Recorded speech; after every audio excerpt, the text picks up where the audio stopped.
ملائکتہ یصلون علی النبی یا ایھا الذین آمنوا صلوا علیہ وسلموا تسلیما الصلاۃ والسلام علیک یا رسول اللہ وعلی آلک واصحابک یا شفیع المذنبین۔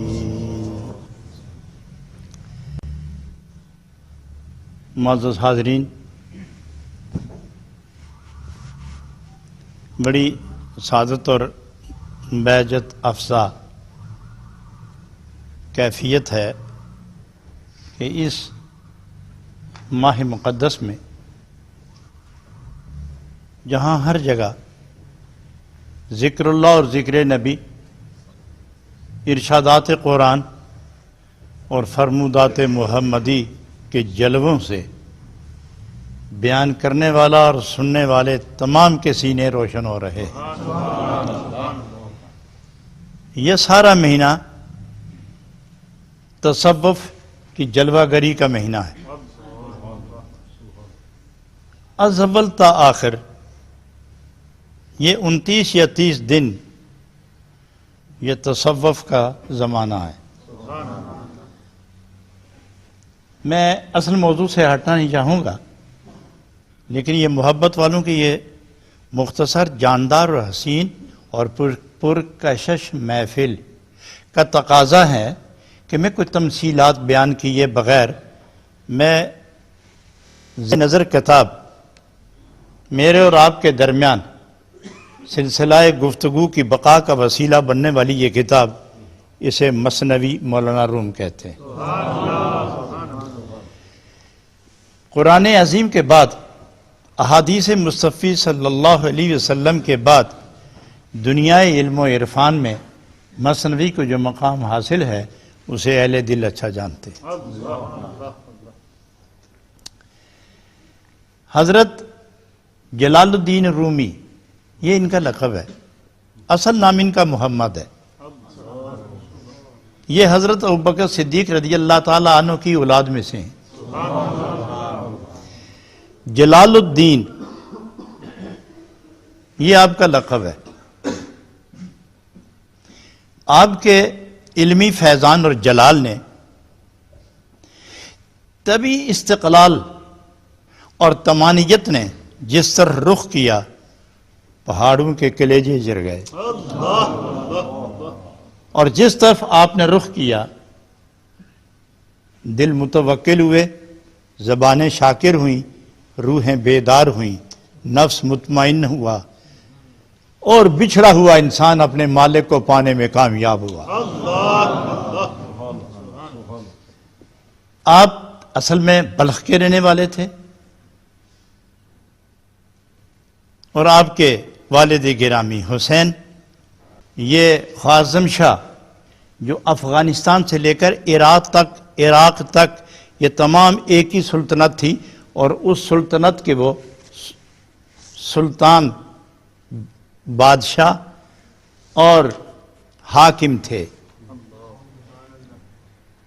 جلال الدین رومی کی والدہ ان کی صاحبزادی تھی، تو بادشاہ نے جب ان کا علمی مرتبہ اور تصوف کی جلالت اور لوگوں میں ان کا احترام و تمکنت و عظمت کا شعرہ دیکھا، تو آپ نے انتہائی حسینہ، جمیلہ، بے مثل خوبصورت شکل کی بھی، عقل کی بھی، سیرت کی بھی، صورت کی بھی بے مثال اپنی صاحبزادی کا نکاح ان سے کروا دیا، اور ان کے اس بطن اطہر سے، اس کے پاک نفس سے حضرت جناب محمد جلال الدین رومی پیدا ہوئے۔ وہاں سے ہجرت فرمائی تو آپ نیشا پور آئے۔ نیشا پور عراق و ایران کی سرحدوں پر ایک خوبصورت ریاست ہے۔ وہاں آپ نے کچھ عرصہ قیام کیا، طبیعت اجاٹ ہوئی، مدینہ منورہ، مکہ مکرمہ، شام، عراق، نیشا پور، افغان اور بلخ کے علاقوں میں جس قدر دنیائے علم و عرفان کے سورج تھے، سب سے علمی کرنیں حاصل کی، اور اپنے زمانے کے بے مثال، بے تاج بادشاہ اور بے مثال عالم ہوئے۔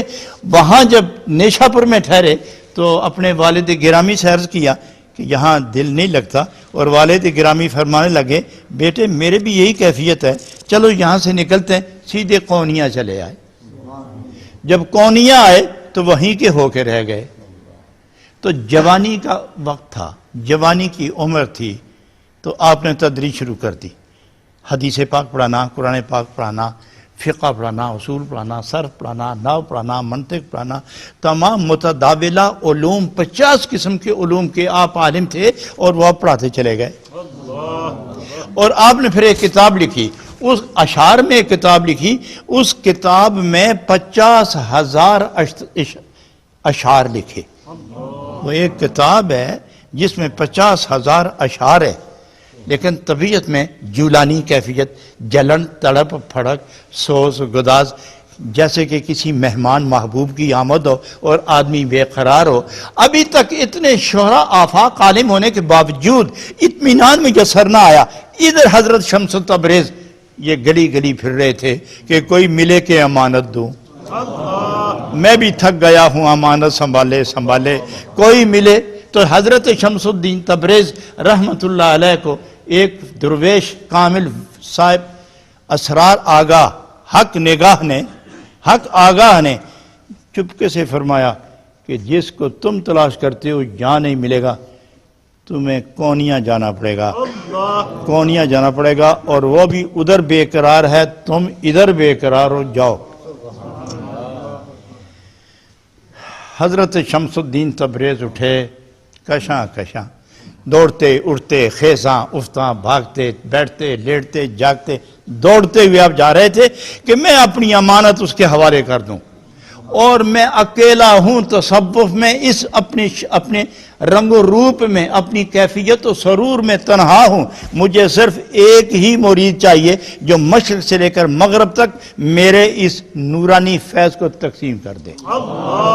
مجھے 2 مرید بھی نہیں چاہیے، ایک ہی چاہیے، اور وہ ایک بھی ایسا ہو کہ جو سارے زمانے کے لیے کافی ہو۔ تو حکم ہوا کہ پھر قونیہ جاؤ۔ وہ قونیہ پہنچے، ادھر حضرت جلال الدین رومی اس انتظار میں تھے کہ آئے کوئی دل کو جلائے، کوئی محبت کا شراب پلائے، کوئی نشہ چڑھائے، کوئی پردے ہٹائے، کوئی مجھے میرے محبوب سے ملائے۔ ادھر یہ دعا کرتے گئے کہ مجھے میری مرضی کا مرید ملے، میں سارا خزانہ اس کے حوالے کروں۔ ملاقات ہوئی، اللہ غنی، حضرت شمس الدین تبریز نے پہلی ہی نظر میں ان کو اپنا محبوب بنا لیا، اور سلسلے میں داخل کرنے کے بعد، نقشبندی سلسلے میں، قلندری سلسلے میں داخل فرمانے کے بعد بلا تأمل تاخیر دیر سارے کا سارا روحانی فیض حضرت محمد جلال الدین رومی کے سینے میں اتار دیا۔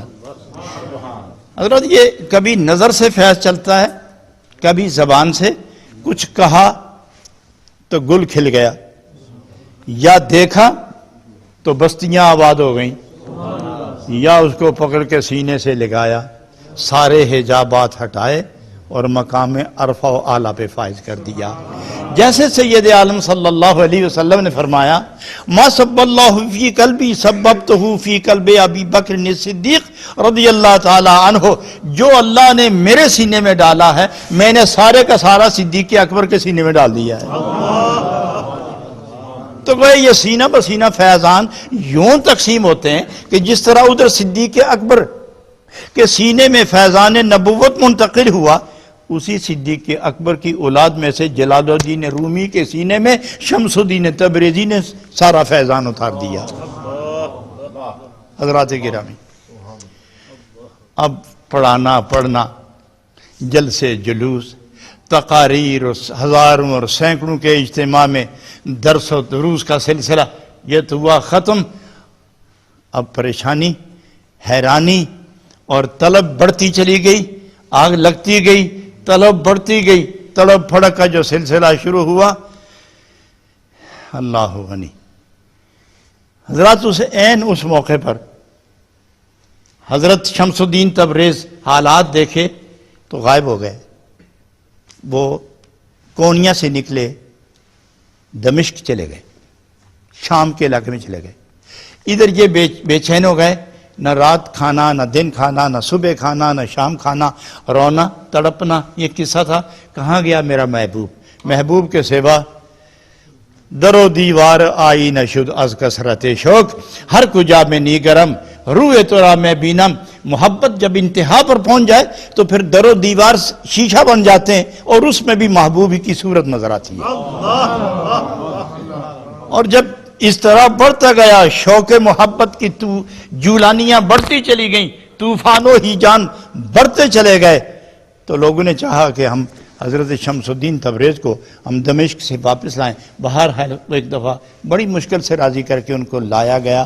لوگ ناراض تھے کہ ہزاروں انسانوں کو درس قرآن و درس حدیث دینے والا اور محبت کی مے پلانے والے کو کس طرح مدہوش و قلندر و مجذوب کر کے رکھ دیا ہے کہ بات کرو ایک تو جواب دیتے ہیں وہ کوئی اور جو ہماری سمجھ سے بالا تر ہوتا ہے. الغرض لوگ ان کے مخالف مگر آئے, اور حضرت شمس الدین تبریز پھر آ کے ایسے گم ہوئے کہ کسی کو ساری زندگی نہیں ملے. بعض نے کہا کہ مولانا روم کے صاحبزادے نے ان کو قتل کر دیا تھا, اور بعض کہتے ہیں کہ وہ از خود غائب ہو گئے تھے. لیکن باہر کہ اس قسم کی تاریخی شواہد, اس قسم کے تاریخی شواہد موجود ہیں. لیکن اس دوران ایک مست آواز, ایک دلوں کو ہلا دینے والی آواز, پگھلا دینے والی آواز, زنجیر ڈال دینے والی آواز سنی تو دیکھا کہ کوئی آدمی بنسری بجا رہا ہے. تو آپ نے اسی وقت لکھا بشنوز نہ چوں حکایت میں کنت. اور مثنوی شریف کا سب سے پہلا شعر جو ہے وہ بھی یہی ہے, بشنوز نہ چوں حکایت میں کنت وز جدائی ہا شکایت می کند. تو گویا یہ آغاز شعر یہی ہے. اسی سے آپ نے اس کتاب کا اپنے جذبات کا آغاز فرمایا. تو آپ بڑے پیار سے لکھتے ہیں بشنوز نہ چوں حکایت می کند وز جدائی ہا شکایت میں کند. اور پڑھنے والے اکثر لوگ جو وجد و حال میں پڑھتے ہیں وہ تو بڑی لے سے بڑے ترنم سے پڑھتے ہیں, لیکن میں بہرحال ان کی نقل کرتے ہوئے میں تھوڑا سا انداز بدل کے بات کرتا ہوں. بشنوز نہ چوں حکایت می کند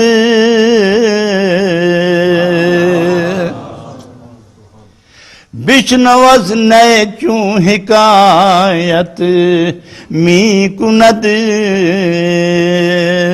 وز جدائی ہا شکایت می کند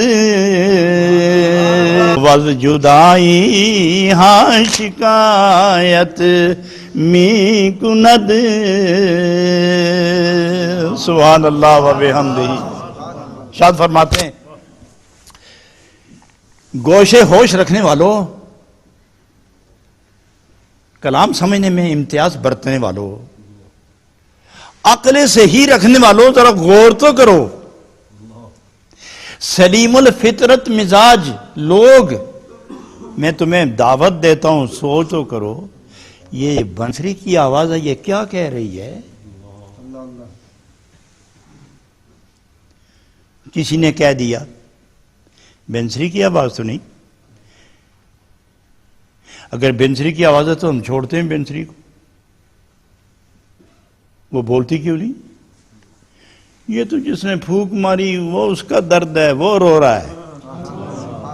جس نے پھونک ماری وہ رو رہا ہے.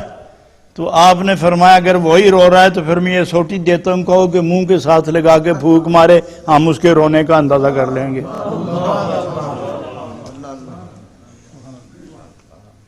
اور پھر یہ چھوٹی سی لکڑ ہے, کوئی فٹ, سوا فٹ, 1.5 فٹ سے لمبی یہ نہیں ہوتی, اور 1 انچ موٹی ہوتی ہے, 1.5 فٹ لمبی ہوتی.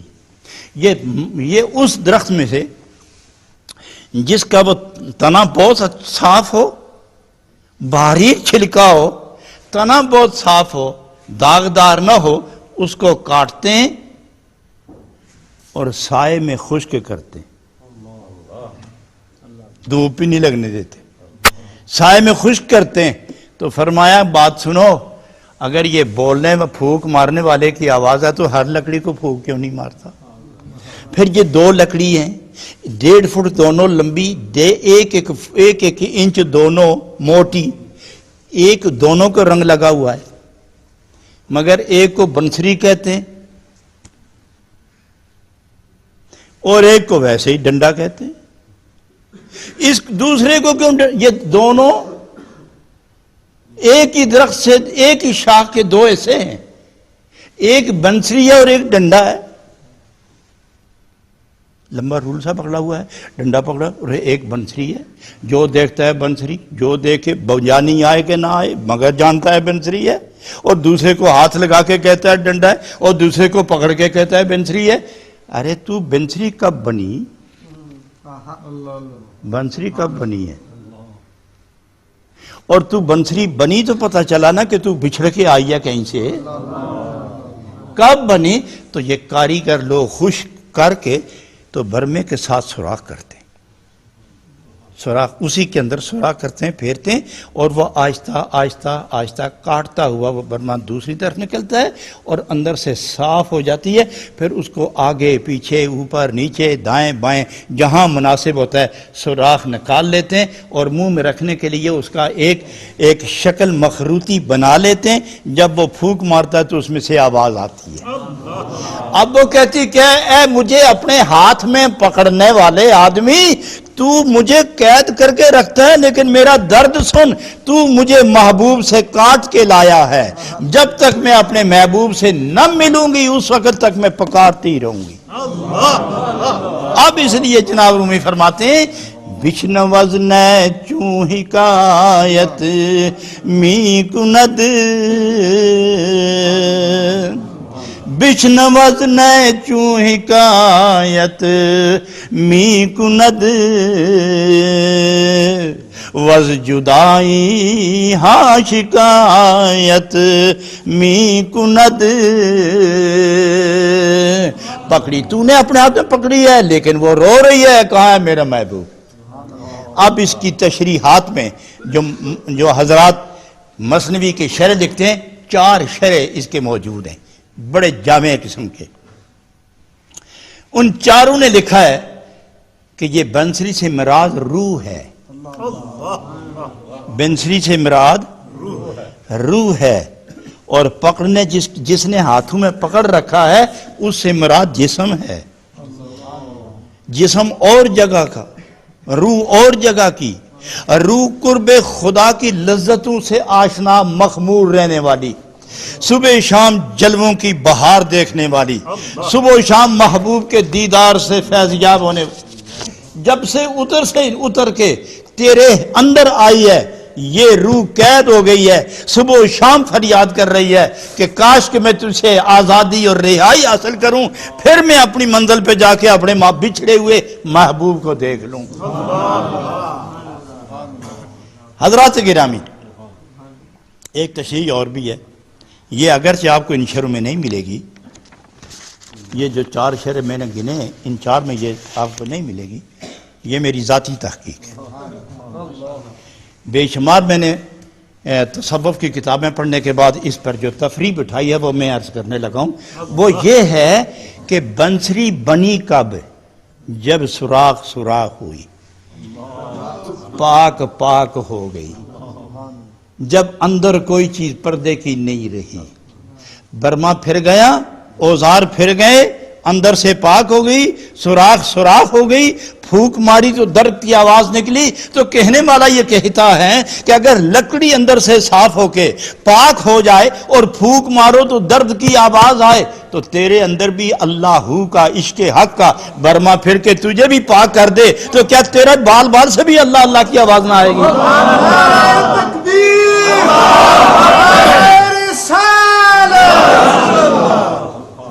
اللہ اللہ اللہ۔ اور اس مقام پر روح نے، بنسری نے بڑے پکار کے کہا، اور حافظ شیرازی رحمۃ اللہ علیہ اس درد کی نقل بندی کرتے ہیں۔ آپ فرماتے ہیں خرما روز کزی منزل ویران بردم، خرما روز کزی منزل ویران بردم راحت جان طلبم وز پہ جانا بردم. اس دن سے زیادہ خوشی کب ہوگی کہ جب میں آزاد ہو کے اپنے محبوب کے قدموں میں لپٹ جاؤں گی.